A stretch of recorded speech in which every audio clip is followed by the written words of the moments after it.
pemberhentian dan pelantikan pengurus dan pengawas Yayasan Widya Fradiska dan Yayasan Sisko Linora. Medan, Kamis 13 Maret 2025.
Kata sambutan dari Ketua Yayasan Widya Fradiska. Kongregasi itu termasuk kongregasi yang kuat itu, mereka bisa kuat itu karena manajemennya juga kuat. Jadi analisis mereka dalam penempatan orang pasti tidak sembarangan katanya. Jadi Bapak harus percaya diri. Pasti mereka melihat mungkin ada sesuatu ya untuk keseimbangan mungkin penting ya. Seperti orang Bapak bisa lihat di sini keseimbangan, artinya mereka semua kan bagus-bagus bekerja, jadi satu sama lain perlu mungkin benar mereka diseimbangkan, perlu ada untuk bisa menyatukan begitu lah.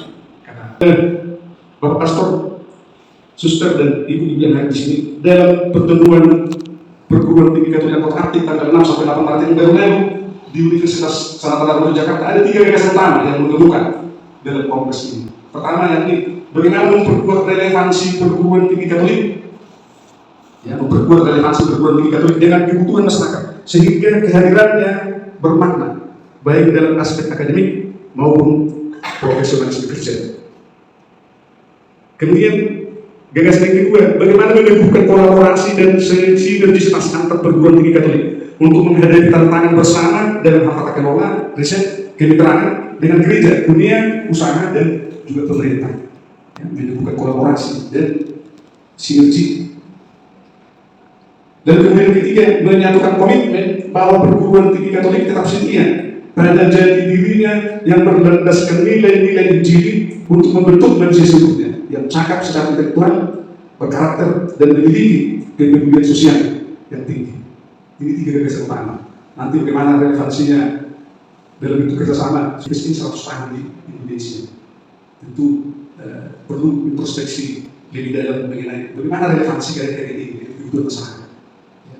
Dan kemudian juga bagaimana kolaborasi antara karya-karya ini sehingga betul memang mampu memenuhi kebutuhan sebagaimana dicita-citakan oleh kongregasi. dan juga komitmen ya, daya kasih Kristus yang menyembuhkan itu. Bagaimana itu semakin bertegas, bagaimana itu semakin berdalam, sehingga gaungnya semakin bisa untuk mewujudkan pelayanan yang semakin berkualitas di tengah masyarakat. Dan ini juga para suster kami mengemuka dalam pertemuan ini ya, bahwa dulu kita sering merasa bahwa misalnya sekolah Katolik yang terbaik, sehingga kita sering abai terhadap kemajuan pendidikan di luar kita. Sekarang dengan rendah hati kita harus mengakui bahwa secara akademik kita tidak lagi terbaik. Dalam satu ternawal dalam kongres tersebut, Bapak Uskup Agung Semarang disebutkan bahwa ada fenomena secara nasional bahwa sekolah-sekolah Katolik tidak lagi atau sudah kurang diminati karena berbagai alasan.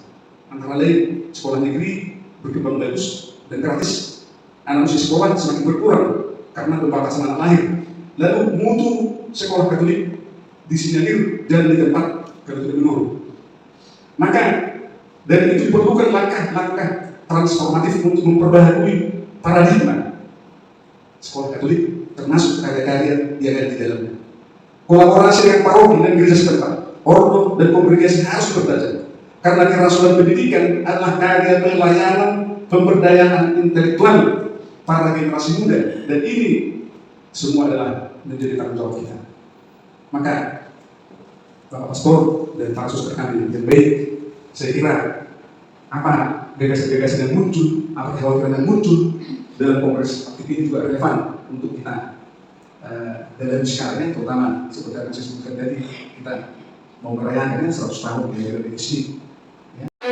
Kata sambutan dari pembina atau pimpinan umum Kongregasi Fransiskan Santa Elizabeth Medan. Antara 3 badan, pembina, pengawas, dan pengurus, tetapi tidak berhenti di sana, yang juga tidak kalah menentukan bagaimana kerjasama sinergitas yayasan dengan unit-unit yang dikelola. Nanti akan menjalar juga sinergitas di dalam unit ke bawah, itu juga menentukan bagaimana keberhasilan, kalau kita katakan keberhasilan atau pencapaian tujuan di yayasan. Saya selalu umpamakan dengan 2 murid yang berjalan ke Emmaus, ketika mereka berkomunikasi, berjalan bersama, di sana Tuhan akan menunjukkan rahmat-Nya. Maka terima kasih banyak Pak Suster lakukan sehingga yayasan kita sekarang di Fransiskan Sekolah bisa sampai pada saat ini. Tugas yayasan, tugas pengurus, tugas pengawas dan pembina membawa garam dan terang dunia. Maka selamat menjadi pilihan untuk menebarkan garam dan terang dunia ini. Seperti yang diajarkan ini, kalau rapat-rapat kita di yayasan tidak menghasilkan garam dan terang yang bisa mempengaruhi dunia, ini sebenarnya menjadi satu refleksi bagi kita. Atau kadang-kadang hasil atau keputusan rapat justru membuat garam yang ada menjadi tawar. Ini menjadi hal yang perlu dicermati. Karena tujuannya adalah setiap keputusan atau kebijakan yang kita ambil menghasilkan garam dan terang. Saya kesima tadi dengan hasil aktif di Bapak Guru dari Lembaga Sekolah di Jakarta, langsung saya ambil. Karena dalam hati kecil saya memang agak bergejolak juga, khususnya yang terakhir. Pendidikan Katolik yang sekarang terbuai. Kemarin ada juga Jum tentang rumah sakit. Romokus juga mengatakan ini. Rumah sakit Katolik itu terbuai oleh masa jaya puluhan tahun kebelakang. Nah ini mungkin apa? Kalau kenapa terbuainya? Menurut saya, yang saya alami dan yang saya refleksikan, memang kualitas pendidikan Katolik dimanapun. Kalau tadi Rabu mengatakan ada konstan, Pak. Kalau saya melihat menurun. Sebelumnya bukan hanya kita. Dan saya coba berefleksi, kenapa kemenurunan? Mungkin salah satunya disiplin. Banyak orang mengatakan, untuk zaman sekarang disiplin itu kuat, tapi mari kita mendidik sekolah Del, sekolah unggulan lagi. Ketika mereka disiplin, walaupun keras, orang masih melihat nilainya itu dikejar orang. Jadi mungkin ini yang perlu kita perhatikan nanti, bukan hanya di sisi Kolinoran, di Media Fransiskan, tetapi juga di sisi Kolinoran. Kapitel umum suster-suster yang ke-7 yang selesai Desember yang lalu agak memberi harapan yang besar sekali, Pak. Banyak amanah dan kepercayaan yang diberikan kepada kami, tetapi sebenarnya kami akan percayakan kepada yayasan. Salah satu agenda besar khususnya untuk Media Fransiskan melihat kemungkinan ke depan. Karena rupanya ini juga menjadi satu harapan tersembunyi dari keuskupan. Dan dari keuskupan ingin ada fakultas kedokteran bukan untuk jago-jagoan, tetapi supaya nilai kekatolikan itu bisa terungkap melalui dokter-dokter yang dibina atas nilai-nilai kekatolikan. Nah, ini menjadi satu agenda besar. Apakah ini mungkin kita bekerja nanti dengan rumah sakit dan banyak agenda-agenda lain, tapi itulah yang paling besar. Jadi tugas yayasan memang berat. Hal yang sama untuk Siskolinola. Banyak agenda-agenda yang menjadi tugas kita. Suksesifnya juga dalam kapitel itu. Inilah amanah yang diberikan kepada kita untuk periode ke depan. Mari kita melangkah bersama ke depan. Kami tidak ragu bahwa Yayasan Widya Fradiska dan Yayasan Siskolinola akan berjalan menatap ke depan.